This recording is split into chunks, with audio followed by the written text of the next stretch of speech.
은퇴 후 다시 배우는 삶의 기술, 멈춤에서 시작된 이야기. 이제 좀 쉬어야지. 많은 분들이 은퇴를 앞두고 이렇게 말하죠. 그런데 막상 진짜 쉬게 되면 생각보다 쉽지가 않습니다. 매일 아침 정해진 시간에 출근하던 습관이 사라지고 누군가 불러주는 자리도 없어지면 이상하게 마음 한구석이 허전해집니다. 이제 나는 어디에 있어야 하지? 이 질문이 은퇴 후 첫 번째 벽이 되곤 합니다. 사람은 누구나 멈추는 순간이 옵니다. 그게 퇴직이라는 이름으로 오기도 하고 건강의 문제로 오기도 하죠. 그런데 중요한 건 멈춤이 끝이 아니라 새로운 출발점이 될 수 있다는 사실입니다. 은퇴 후의 삶은 단순히 일을 그만둔 이유가 아니라 다시 나를 배우는 시간이 되어야 합니다. 저는 이걸 삶의 기술을 다시 배우는 과정이라고 부릅니다. 젊을 때는 생계를 위해 기술을 배웠다면 은퇴 후에는 삶을 유지하는 기술을 배워야 하거든요. 이 기술은 컴퓨터나 요리처럼 손으로 배우는 게 아니라 마음을 다스리고 관계를 새로 맺고 시간을 다루는 법을 익히는 겁니다. 이야기 하나씩 들어볼까요? 1. 나는 회사 사람인 줄 알았지, 나 자신인 줄은 몰랐어요. 김성호 65세 씨 이야기. 성호 씨는 대기업 인사팀에서 35년을 근무했습니다. 늘 정확했고 꼼꼼했죠. 하지만 정년퇴직 후 한 달이 지나자 아내가 묻더랍니다. 요즘 왜 그렇게 예민해요? 쉬는 게 좋은 거 아니었어요? 그제야 성호 씨는 깨달았습니다. 나는 회사라는 시스템 속에서 돌아가는 톱니였구나. 그 시스템이 멈추자 자신도 멈춰버린 느낌이었습니다. 그는 처음엔 억지로 취업 준비를 다시 해보려 했습니다. 하지만 번번이 벽에 부딪히며 좌절했습니다. 그러던 어느 날 지역복지관에서 열린 인생 2막 설계 특강에 우연히 참여했죠. 거기서 자기 탐색 프로그램을 경험했습니다. 퇴직 이후에 나에게 필요한 건 일자리가 아니라 정체성이었어요. 그때부터 그는 매일 아침 산책을 하며 하루 일기를 썼습니다. 오늘은 그냥 햇살이 좋았다. 이렇게 간단히 시작한 글이 어느새 두꺼운 노트 2권이 됐고 지금은 지역신문에 은퇴자의 일기라는 칼럼을 연재 중입니다. 그는 말합니다. 멈추니까 보이더라고요. 그동안 내가 얼마나 바쁘게 살았는지, 얼마나 나를 모른 채 달려왔는지. 은퇴 후 삶의 기술 나를 다시 배우는 시간. 그게 첫 번째입니다. 이 돈보다 중요한 건 나를 기다려주는 사람이 있다는 거였죠. 박미정 61세 씨 이야기.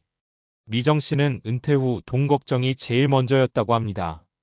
남편과 둘 다 직장 생활을 하다 보니 퇴직금이 어느 정도 있었지만 막상 월급이 끊기니 불안감이 몰려왔죠.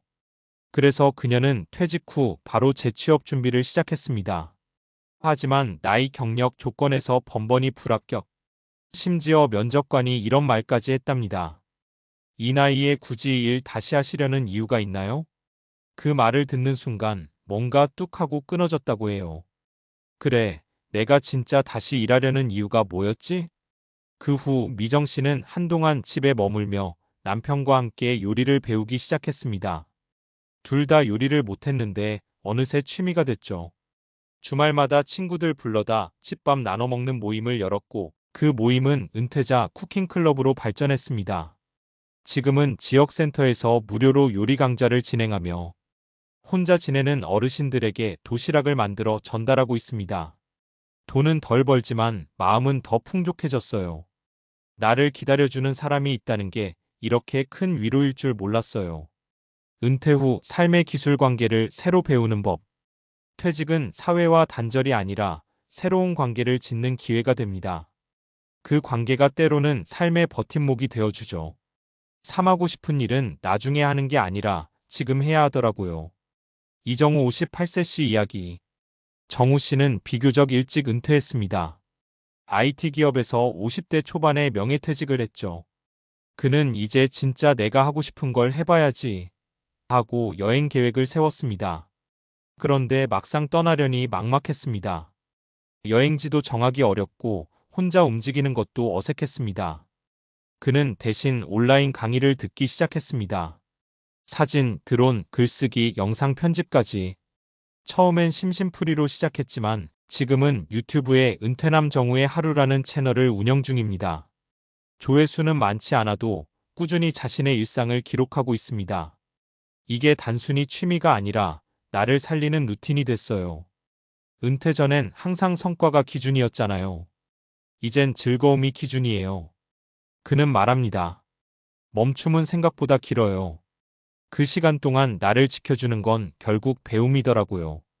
은퇴 후 삶의 기술 배움을 멈추지 않는 법. 나이와 상관없이 배우는 마음을 유지하는 게 은퇴 이후 삶의 질을 결정짓습니다. 멈춤은 끝이 아니라 다시 시작이다. 퇴직이라는 단어는 어쩐지 무겁습니다. 퇴는 물러남이고 직은 일자리니까요. 하지만 은퇴라는 말에는 은즉 잠시 숨는다는 의미가 있습니다. 완전히 끝나는 게 아니라 숨고 쉬며 다음을 준비하는 과정이라는 뜻이죠. 사람이 멈춰야 비로소 보이는 게 있습니다.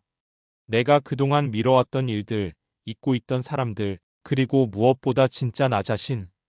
은퇴 후의 삶은 이제 아무것도 하지 않아도 되는 시간이 아니라 하고 싶은 걸 해볼 수 있는 시간입니다. 돈, 명예, 직책보다 중요한 건 그 시간을 어떻게 채우느냐예요. 은퇴 후 삶의 기술 3단계 정리. 마음을 정리하는 기술 1 중심의 삶에서 나 중심의 삶으로 전환하기. 하루의 루틴을 새로 세우고 자기 성찰의 시간을 갖기. 관계를 새로 짓는 기술 직장 동료 대신 인생 동반자와의 관계 다시 설계하기. 취미 모임, 지역 커뮤니티, 봉사활동 등으로 사회와의 연결 유지하기.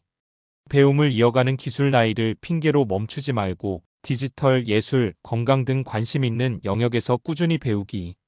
마무리하며 은퇴는 끝이 아니라 전환입니다. 지금까지는 사회가 정해준 길을 따라 걸었다면 이제부터는 내가 길을 만드는 시기죠. 멈춰야 방향이 보입니다. 조급해하지 말고 스스로에게 이렇게 말해보세요. 이제는 내가 나를 다시 배울 시간이다. 그 한마디가 은퇴 후 삶의 기술을 배우는 첫걸음이 될 겁니다. 요약하자면 은퇴는 삶을 멈추는 게 아니라 다시 삶의 기술을 배우는 기회입니다.